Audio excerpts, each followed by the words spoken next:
नमस्कार दोस्तों, गौरांश बात कर रहा हूँ जियोजित फाइनेंशियल सर्विसेज की तरफ से। और बाजार इस हफ्ते का ब्यौरा लेकर के आप सभी के सामने उपस्थित हूँ। इस सोमवार की सुबह करीबन 10:45 का समय हो रहा है, यानी कि 10:45 का समय हो रहा है। और बाजार की शुरुआत निचले स्तर पर हुई, फिर हमने ऊपर के तरफ के दायरे भी देखे और फिर से थोड़ा बहुत दबाव बढ़ते हुए देखा। आगे बढ़ने से पहले सेंसेक्स, निफ्टी बैंक, रुपया डॉलर और कच्चे तेल के स्तर आपको बता देता हूं। सेंसेक्स 72,890 के स्तर पर कामकाज कर रहा है, गिरावट है करीबन 250 पॉइंट की। निफ्टी 22,150 के स्तर पर कामकाज कर रहा है, गिरावट है करीबन 65 पॉइंट की। निफ्टी बैंक 46,710 का स्तर है और गिरावट है 106 अंकों की।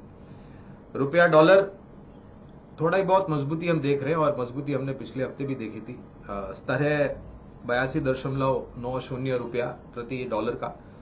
और कच्चे तेल में भी हमने थोड़ी बहुत गिरावट देखी है दोस्तों। ब्रेंट 81.34 डॉलर प्रति बैरल पर कामकाज कर रहा है और 76.13 डॉलर प्रति बैरल नाइमैक्स कामकाज कर रहा है। पिछले हफ्ते जब हम आपको बाजार का ब्यौरा के ऊपर बात कर रहे थे तो रुपए में थोड़ी बहुत मजबूती आएगी, ऐसे संकेत हमने देखे थे और वही हुआ दोस्तों। पिछले हफ्ते हमने करीबन 82.85 में का स्तर देखा मजबूती रुपए में डॉलर के मुकाबले, और फिलहाल करीबन 82.90 का स्तर है। तो रुपए डॉलर में हमें लग रहा है कि शायद थोड़ी बहुत मजबूती रुपए में और आ सकती है डॉलर के मुकाबले। 82.80 तक जा सकता है रुपया, और कमजोरी में करीबन 83 रुपए प्रति डॉलर तक के दाम जा सकते हैं। ये निर्भर करेगा किस प्रकार की डॉलर की मांग आती है और किस तरीके से सप्लाई डॉलर का बाजार में आता है। लेकिन एक दायरेबंद कारोबार ये दोनों स्तरों के बीच में होने की संभावना है, और संभावना हमें मजबूती की तरफ ज्यादा रख रही है, रुपए में मजबूती की तरफ ज्यादा रख रही है डॉलर के मुकाबले। कच्चे तेल में भी दोस्तों हमने करीबन 80 डॉलर प्रति बैरल के दाम देखे थे ब्रेंट के पिछले हफ्ते, और 75 डॉलर के नीचे के दाम देखे थे नाइमैक्स में। और पिछले हफ्ते हमने ये भी बताया था कि जो ऊपरी स्तर है वहां से कच्चा तेल थोड़ा बहुत नीचे आना चाहिए, और वैसे ही रुझान हमें लग रहा है कि इस हफ्ते भी 80 डॉलर के आसपास या उससे नीचे ब्रेंट आ सकता है और 75 या 74 डॉलर के आसपास नाइमैक्स आ सकता है, बशर्ते कि कोई ऐसा बड़ी दुर्घटना रेड सी में हूती रेबल्स द्वारा न हो। और पिछले हफ्ते हमने देखा था आक्रामक परिस्थिति अलाइड फोर्सेस यानी कि यूएस और यूके के लड़ाकू विमानों ने हूती रिबेल्स के जो ठिकाने हैं यमन में, वहां पर काफी कुछ गोला बारूदी की थी और मिसाइल्स फायर किए थे, जिसकी वजह से थोड़ी बहुत शांतता बनी हुई है। लेकिन हूती रिबेल्स के तरफ से कुछ मिसाइल्स फायर किए गए थे जो कि दुर्घटनाग्रस्त किए गए अलाइड फोर्सेस के तरफ से मिसाइल्स द्वारा, एंटी मिसाइल्स द्वारा। और उम्मीद है कि ये परिस्थिति ज्यादा आक्रामक न बने। अगर ऐसा है तो शायद थोड़ा बहुत उछाल आ सकता है, वरना हमें लग रहा है कि कच्चा तेल 80 डॉलर के नीचे ब्रेंट आ सकता है और करीबन 75 डॉलर के नीचे नाइमैक्स आ सकता है। अब आते हैं दोस्तों बाजार के ऊपर। पिछले हफ्ते सोमवार को जब हमने बाजार का ब्यौरा दिया था सुबह में, तो हमें लग रहा था कि जो सर्वोच्चम स्तर है वो बहुत जल्द पार कर जाएंगे, और जब तक हमारा बाजार के ऊपर ब्यौरा का वीडियो आप तक पहुंचा, तब तक सोमवार को ही पिछले हफ्ते बाजार ने एक सर्वोच्चम स्तर बना दिया था, और उसके पश्चात लगातार 2-3 दिन तक हमने सर्वोच्चम नए स्तर बनते देखे। लेकिन दोस्तों पिछले हफ्ते हमने बाजार में उठापटक और दोनों तरफ के दायरे देखे। खास करके अगर आप देखें गुरुवार को जिस प्रकार से बाजार का रुझान था, तो बहुत बड़ी मात्रा में वोलेटिलिटी थी, और शुक्रवार को आखिरी दिन पे पिछले हफ्ते जब बाजार हुआ तो बिल्कुल थोड़ा बहुत फ्लैट टू नेगेटिव जाकर के बंद किया। लेकिन शुक्रवार को भी अगर आप देखें तो उठापटक ज्यादा थी। दोस्तों ये हफ्ता 29 फरवरी गुरुवार को एफएनओ एक्सपायरी का हफ्ता है, और क्योंकि हम सर्वोच्चम स्तर के आसपास कामकाज कर रहे हैं, हो सकता है कि पिछले हफ्ते की तुलना में इस हफ्ते में उठापटक वोलेटिलिटी थोड़ी बहुत और ज्यादा और हावी हो सकती है, खास करके बुधवार 28 तारीख तक और 29 फरवरी जो कि गुरुवार होगा एफएनओ एक महीने की एक्सपायरी का।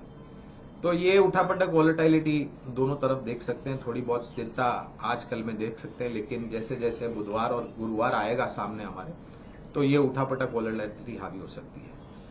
तो कौन से ऐसे स्तर पर है जहां पर नजर होनी चाहिए, मैं निफ्टी स्पॉट की बात कर रहा हूं। तो नीचे के तरफ दोस्तों हमें लग रहा है कि 42,100 और 22,100 और 22,150 ये निफ्टी स्पॉट के नीचे के तरफ के स्तर है जहां पर थोड़ा बहुत बाजार संभलते हुए नजर आएगा। और ऊपर के तरफ हमें लग रहा है कि निर्णायक तरीके से 22,300 पार करते करते अगला जो स्तर होगा वो करीबन 22,500 का होगा।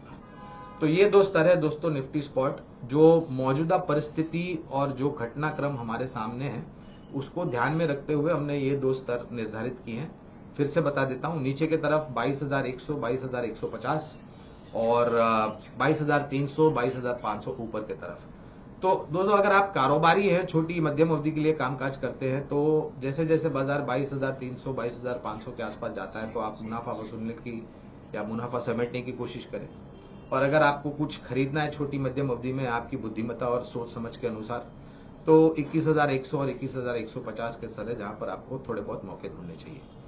अगर आप कारोबारी नहीं है, छोटी मध्यम अवधि के लिए अगर आप ज्यादा सोच विचार नहीं रखते हैं और समय की पाबंदी नहीं है, तो हमारा मानना है कि हर एक गिरावट मेरे ख्याल से बाजार में खरीदारी का मौका देते हैं।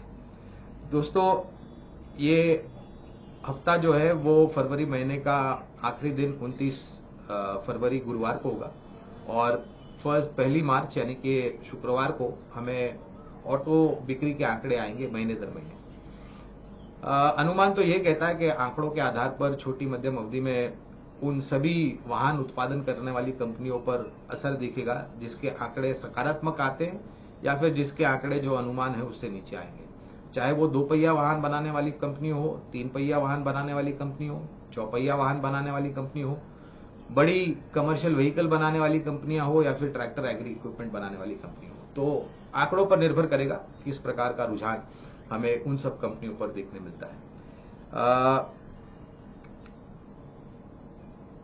विदेशी खबरों पर मेरे ख्याल से ज्यादा हम रिएक्ट करेंगे, असर देंगे, न कि स्थानीय मार्केट, क्योंकि स्थानीय मार्केट में ऐसी कोई बड़ी खबर है नहीं जिसको हम बाजार में इतना कोई संकेत आकर के दे फिलहाल इस हफ्ते, ऐसा हमें लग रहा है। लेकिन विदेशों से अगर संकेत कुछ आते हैं सकारात्मक नकारात्मक, तो उसी समाचार के आधार पर प्रतिक्रिया जो है बाजार में आपको आती हुई दिखेगी।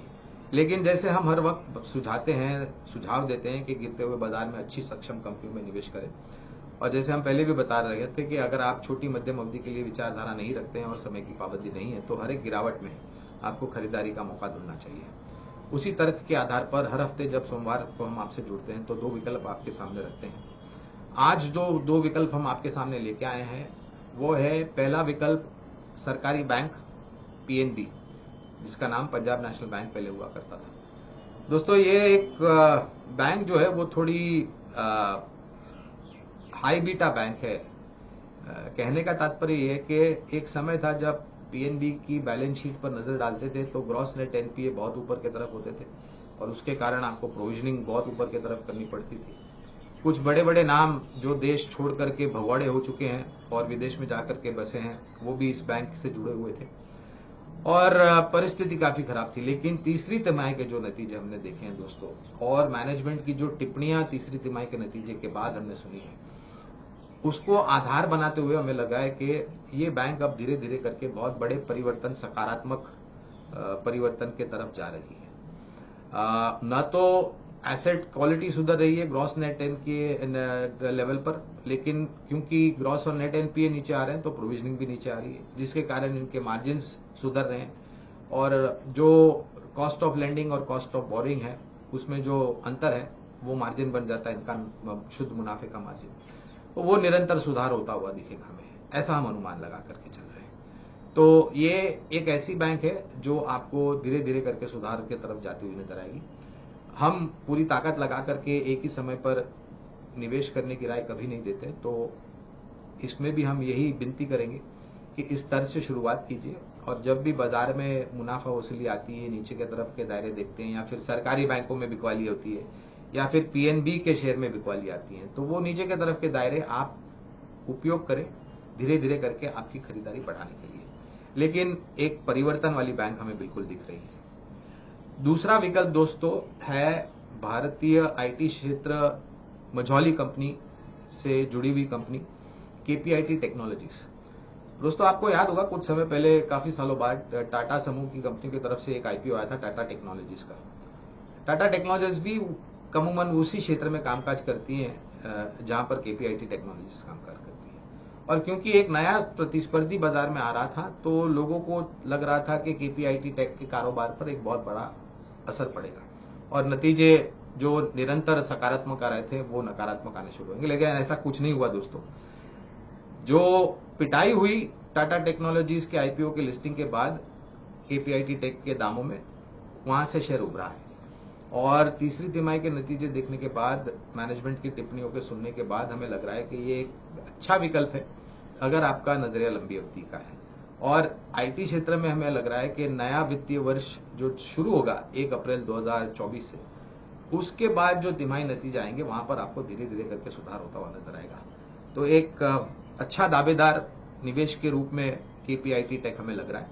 यहां पर भी दोस्तों शुरुआत कीजिए छोटे छोटे कदम से, छोटी छोटी मात्रा में आप निवेश कीजिए। और जब भी बाजार में गिरावट आती है या फिर केपीआईटी या फिर आईटी क्षेत्र में बिकवाली हावी होती है, तो उस गिरावट का लाभ लेकर के आप अपना निवेश धीरे धीरे करके और बढ़ाएं।